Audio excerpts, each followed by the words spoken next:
Inquiry is very important in the school. Explain what an inquiry-based lesson or lessons would look like in your classroom and how you would connect this to the curriculum.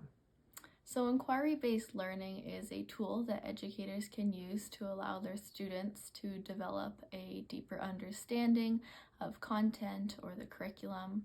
In grade 7 and 8, I think it's really important to not just throw students in to inquiry-based learning, but to explicitly teach them how to be inquisitive and how to develop skills such as problem solving, critical thinking, collaboration, which are necessary for inquiry-based learning. I would start the year off with more structured inquiry and then throughout the year work up to guided inquiry. In terms of an inquiry lesson itself, I would start by posing a thought-provoking questions to the students, and this would be the driving question. I would then provide students with the opportunity to research, investigate, and analyze the information and data. They would then produce a product and an explanation and then share it with their classmates. And then they would reflect on the work and the process that they just went through. I think for a teacher in the inquiry-based learning, it's really important that they act as a facilitator, and the amount of support or guidance that they provide to their students really depends on the type of inquiry-based learning that the students are participating in. In terms of the curriculum, inquiry-based learning can really fit into any subject, but one subject it just naturally fits into is science. And another benefit of inquiry-based learning is that it allows educators to cover multiple curriculum expectations simultaneously.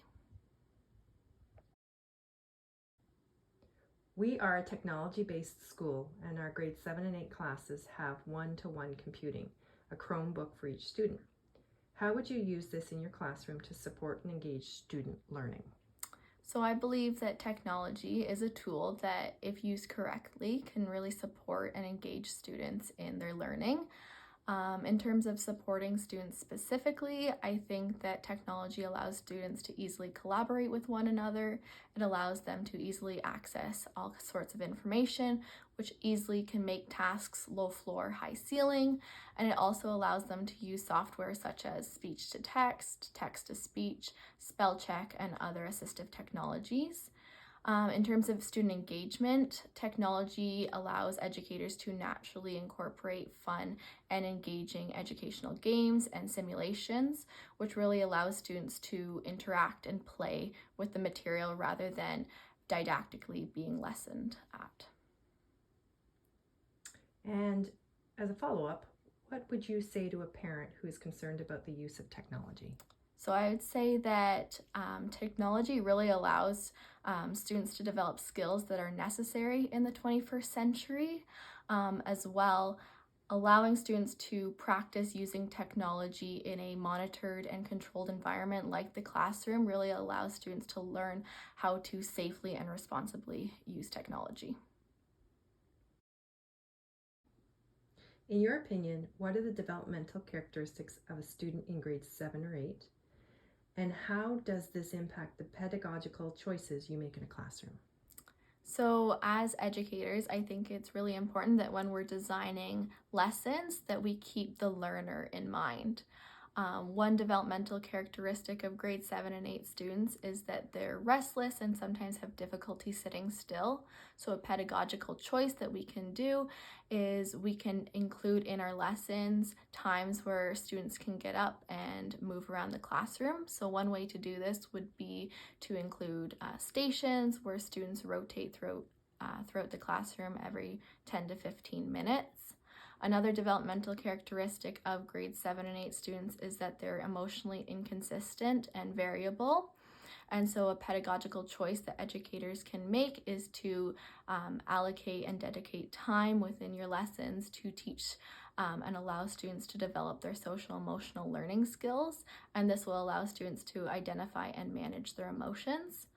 Another developmental characteristic of grade 7 and 8 students is that they're becoming more independent and they have their own interests. And so a pedagogical choice that educators can make in terms of this characteristic is that they can incorporate choice into assignments.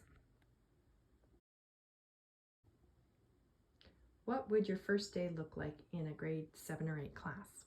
So on the first day, I would really focus on building relationships with students, getting to know each of them, and building a positive classroom community.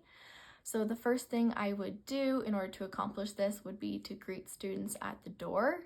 I would then proceed by sharing information about myself, because if I'm asking students to later on share information about them, it's important that I reciprocate this and I'm also vulnerable with them. I would then ask students to complete a get to know you questionnaire or survey where I'd ask questions about their preferred name, their preferred pronouns, their interests, whether they do any extracurriculars, stuff like that. I would also incorporate low-stake icebreakers during that day. It's important that the icebreakers are low-stake because trust hasn't been built and students are just getting to know each other.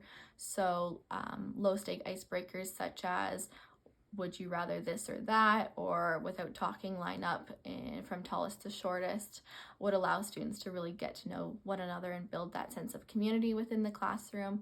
And then I would also, on that first day, co-construct the classroom expectations with students.